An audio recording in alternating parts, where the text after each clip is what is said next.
আসসালামু আলাইকুম রহমতুল্লাহি ওবরকাতুহু। সম্মানিত দর্শক, পররাষ্ট্রমন্ত্রী ডক্টর খলিলুর রহমান সম্প্রতি ভারত সফর করে এসেছেন। আমাদের সরকারের জন্য এবং আমাদের দেশের জন্য ভারতের এই সফরটি নিঃসন্দেহে অত্যন্ত গুরুত্বপূর্ণ ছিল। প্রথমত হলো যে আমাদের অর্থনীতির ভঙ্গুর অবস্থা, যে অর্থনীতির আমদানি বাণিজ্যের অলমোস্ট 46% ভারতের সাথে সম্পৃক্ত। আমরা এশিয়ান ক্লিয়ারিং হাউজের মাধ্যমে প্রতি ৩ মাস অন্তর অন্তর যে ব্যয় নির্বাহ করি, এটা আমাদের জন্য একটা বিরাট পাওনা। অর্থাৎ আমরা আমদানি করছি, তার ৯০ দিন পরে এশিয়ান ক্লিয়ারিং হাউজের মাধ্যমে ভারতকে আমরা আমদানির মূল্য পরিশোধ করছি।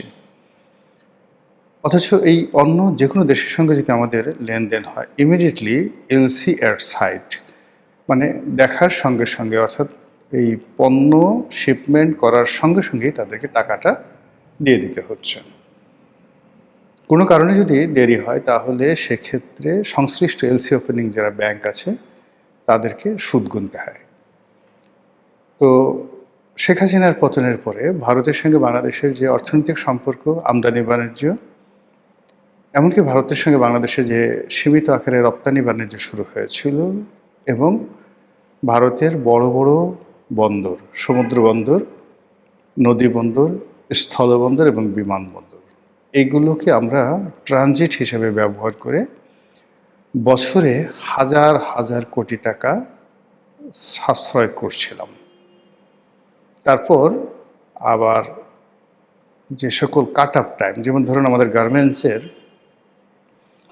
একটি পণ্য আমরা এক্সপোর্ট করব আমেরিকাতে, এয়ারে অথবা সিতে, তো সেক্ষেত্রে আমাদের ব্যবসায়ীরা করতো কি, আমাদের যেমন বাংলাদেশ থেকে যদি ধরুন সিঙ্গাপুরে পাঠাই, কলম্বোরে পাঠাই বা দুবাইতে পাঠাই ট্রানজিট পোর্ট হিসেবে, তো সেখান থেকে আবার আমেরিকা বা ইউরোপের যে কানেক্টিভিটি আছে সিতে, এয়ারে, তার চাইতে আমরা যদি ভারতের বন্দরগুলো ব্যবহার করি, বেশ কয়েকটি বন্দর, সেখানে দেখা গেল ব্যবসায়ীরা কানেক্টিভিটি ভালো পায়, রেট কম পায় এবং ট্রানজিট টাইমও তুলনামূলকভাবে কম হয়। এই চুক্তিগুলো শেখ হাসিনার জমানাতে হয়েছিল, যার ফলে আমাদের আমদানি বাণিজ্য এবং রপ্তানি বাণিজ্য রীতিমতো ভারতীয় বন্দরগুলো ব্যবহার করে আমরা নিদারুণ লাভবান হচ্ছিলাম, যেটা ইউনূস সরকারের আমলে বন্ধ হয়ে যায়। এই জিনিসগুলো আমাদের ফেরত পাওয়ার জন্য দরকার। দ্বিতীয়ত হলো ভারতের সঙ্গে আমাদের যে পানি চুক্তি আছে, যেটি চলমান, গঙ্গা পানি চুক্তি, গঙ্গা চুক্তি, পদ্মা নদীর হিস্যা এবং পানি বন্টন, এটা খুব দ্রুত নিষ্পত্তি করতে হবে। এর কারণ হলো যত কিউসেক পরিমাণ পানি আমরা পাচ্ছিলাম শেখ হাসিনার জমানাতে, সেটা অন্তত যদি বহাল না থাকে বর্তমান সরকারের জন্য গলার কাটা হয়ে দেখা দেবে। ভারতের সঙ্গে আমাদের যে জ্বালানি চুক্তি ছিল, যে অনুযায়ী এই সরকার মাত্র ১.৫ মাসের মাথায় তিনবার, একবার আসলো ৫,০০০ মেট্রিক টন, তারপরে বোধহয় ৯,০০০ মেট্রিক টন, আবার আসলো ৭,০০০ মেট্রিক টন ডিজেল পাইপলাইনের মাধ্যমে। এটা বাড়াতে হবে এই ক্রাইসিস মোকাবেলা করার জন্য। ভারত যদি এটা বন্ধ করে দেয় ইউনূস জমানার মতো, এবং যদি বন্ধ করে দিত, এই সময়টাতে আমরা যে তাদের কাছ থেকে যে পরিমাণ সাপোর্ট পেলাম এই গত ১.৫ মাসে, এটা যদি না হতো, বর্তমান সরকার যে ডিজেল পরিস্থিতি মোকাবেলা করছে সেটি আরও মারাত্মক আকার ধারণ করত। এর বাইরে শেখ হাসিনার বিচার, শেখ হাসিনার প্রত্যার্পণ, আওয়ামী লীগের রাজনীতি করা না করা, এই বিষয়গুলো নিয়ে যে ধোঁয়াশা সৃষ্টি হয়েছে, ভারতের যে কতগুলো দাবি দেওয়া রয়েছে, ভারতের যে কতগুলো এক্সপেকটেশন রয়েছে, সেই জায়গাগুলোতে সরকারকে টাচ করতে হবে। সরকার যদি ভারতকে রাজি খুশি করে আওয়ামী লীগকে ব্যান করতে পারে, বা আওয়ামী লীগকে যেভাবে নিষিদ্ধ করা হয়েছে এটা যদি সরকার কন্টিনিউ করতে পারে, ওয়েল অ্যান্ড গুড। আদারওয়াইজ এখানে ভারতের সঙ্গে তাদের একটা নেগোসিয়েশন আসতে হবে, অথবা সেই ইউনূস জমানার মতো ভারতকে অ্যাভয়েড করে ভারতের চোখে চোখ রেখে কথা বলে এগোতে হবে। এর বাইরে বর্তমান সরকারের উপরে ভারতের নেক নজর, সমর্থন, এটা খুবই গুরুত্বপূর্ণ। এটার উপরে সরকারের স্থায়িত্ব, সরকারের টিকে থাকা, অথবা সরকারের কার্যক্রমে ভালো করা, এর সব কিছু নির্ভর করে। এরকম অনেকগুলো বিষয় নিয়ে আলোচনার জন্য পররাষ্ট্রমন্ত্রী খলিলুর রহমান সেখানে গিয়েছিলেন। যাওয়ার সময় আমাদের একরাশ আশা ছিল, কিন্তু তিনি সেখান থেকে যেভাবে ফিরে এসেছেন, ফিরে আসার পর যেভাবে এলোমেলো কথাবার্তা বলছেন, তাতে আমরা স্পষ্টতই হতাশ। তিনি বলেছেন, এটা অনেকটা ডোনাল্ড ট্রাম্পের মতো। তিনি বলেছেন যে বাংলাদেশের সঙ্গে ভারতের যে সম্পর্ক, সেই সম্পর্ক যদি ভারতকে এগিয়ে নিতে হয়, তাহলে অবশ্যই গঙ্গার পানি চুক্তি দ্বারা এটা শুরু করতে হবে। তো এখানে মূল ব্যাপার হলো যে বাংলাদেশের সঙ্গে সম্পর্ক স্থাপন করতে গিয়ে আমরা ভারতকে প্রিকন্ডিশন দিচ্ছি। বোঝার চেষ্টা করুন, এটা কোনো অবস্থাতেই আলোচনার কোনো ফলপ্রসূ দিক নয়। অন্যদিকে খলিলুর রহমান সাহেব সেখানে গেলেন, কথাবার্তা বলেন। ভারতের পররাষ্ট্র মন্ত্রণালয়ের পক্ষ থেকে ওই ধরনের চমকপ্রদ কোনো কথা আমরা শুনিনি, বরং যেটি শুনছিলাম যে বন্ধুত্বের নিদর্শন স্বরূপ আমাদের যে প্রধানমন্ত্রী তিনি ভারত সফরে যাবেন, ভারত সেটা আহ্বান জানিয়েছেন। এবং বাংলাদেশের পত্রপত্রিকা বলার চেষ্টা করছিল যে তারেক রহমান সাহেবের যে প্রথম বিদেশ সফর এটা ভারতের মাধ্যমে হবে।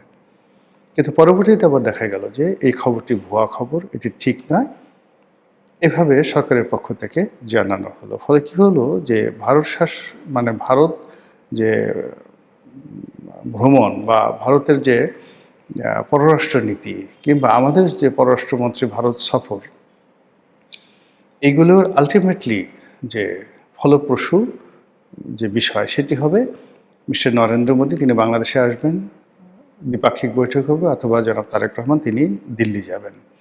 কিন্তু এর কোনোটি হলো না এখনো পর্যন্ত। পররাষ্ট্রমন্ত্রী ভারত থেকে সফর করে এসে তিনি আবার বেইজিং সফরে যাবেন। এই মুহূর্তে বেইজিং খুব ব্যস্ত, ভীষণ রকম ব্যস্ত। বিশেষ করে ইরান এবং আমেরিকার যুদ্ধ নিয়ে তারা ব্যস্ত। তাদের দেশে ফুয়েল ক্রাইসিস এখন তুঙ্গে।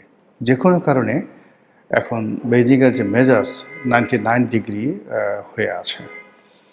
এর বাইরে আমেরিকা ইরানকে টার্গেট করে যে তাদের যে যুদ্ধ পরিকল্পনা, সেই যুদ্ধ পরিকল্পনা তারা স্পষ্টতই চীনকে এবার টার্গেট করেছে।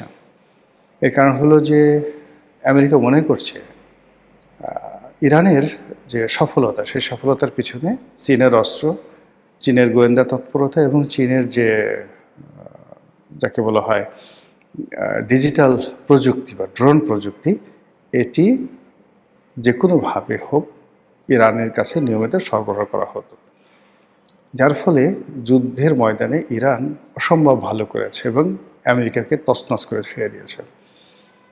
এখন যে অবস্থা দাঁড়িয়েছে, তাতে করে চীন খুব দ্রুত তাইওয়ানের ব্যাপারে সিদ্ধান্ত নেবে। ইরানের এই যুদ্ধের একটা ইতিবাচক ফলাফল এবং তার সঙ্গে সঙ্গে পাল্লা দিয়ে ইউক্রেন যে যুদ্ধ, সেই যুদ্ধের একটা ইতিবাচক ফলাফল একটু যাকে বলা হয় চীনের দিকে আসা মাত্রই চীন সেই তাইওয়ানের দিকে হাত বাড়াবে।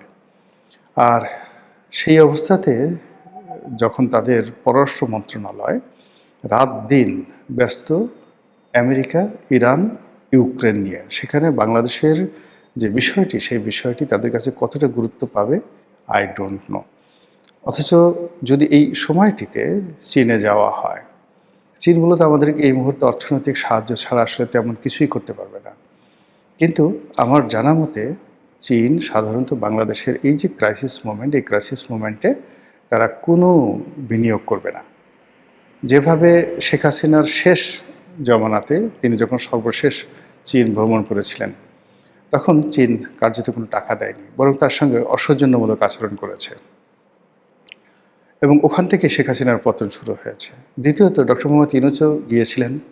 প্রথমে বলা হয়েছিল যে সেখান থেকে তিনি প্রচুর টাকা পাবেন, $40 বিলিয়ন পাবেন। পরবর্তীতে দেখা গেল 40 পয়সাও চীন ডক্টর মোহাম্মদ ইউনূসকে দেয়নি। আবার এই মুহূর্তে যেটা আছে, ডক্টর খলিলুর রহমান যদি চীন যান এবং সেখান থেকে খালি হাতে ফিরে আসেন, তাহলে ভারত থেকে তার যে সফর, সেই সফরটা 100% নেতিবাচক হয়ে পড়বে। ফলে সরকার হঠাৎ করে এই যে ভারত সফরে গেল, সফরের পরে আবার এসে আমাদের যে পররাষ্ট্রমন্ত্রী, তিনি একেবারে চুপচাপ হয়ে গেলেন। তার সঙ্গে সঙ্গে তিনি সেই ভারতকে উল্টো শর্ত দিলেন যে বাংলাদেশের সঙ্গে সম্পর্ক করতে হলে গঙ্গা চুক্তি সেটা বাস্তবায়ন করতে হবে, বা গঙ্গা চুক্তিতে বাংলাদেশকে বেনিফিট দিতে হবে, পানির ন্যায্য হিস্সা দিতে হবে। তো এই যে সমস্যা, এই সমস্যাগুলো কেন হলো? আমার কাছে যেটা মনে হয় যে ডক্টর খলিলুর রহমান দিল্লি যাওয়ার পূর্বে ঘটা করে শিরীন শারমিন চৌধুরীকে গ্রেপ্তার করা, এটি রং মেসেজ গেছে দিল্লির কাছে। দ্বিতীয়ত ১/১১-র কুশীলব হিসেবে মাসুদউদ্দিন চৌধুরী এবং মামুন খালেদ, তাদেরকে গ্রেপ্তার করার পরে তাদের কাছ থেকে যে স্বীকারোক্তি আদায় করা হয়েছে, বা তারা যে স্বীকারোক্তি দিয়েছেন, যেগুলো পত্রপত্রিকা এসেছে এবং ওপেন সিক্রেট, সেখানে যে সকল কুশীলবদের নাম এসে গেছে তারা বাংলাদেশের সবচেয়ে বড় রুই কাতলা।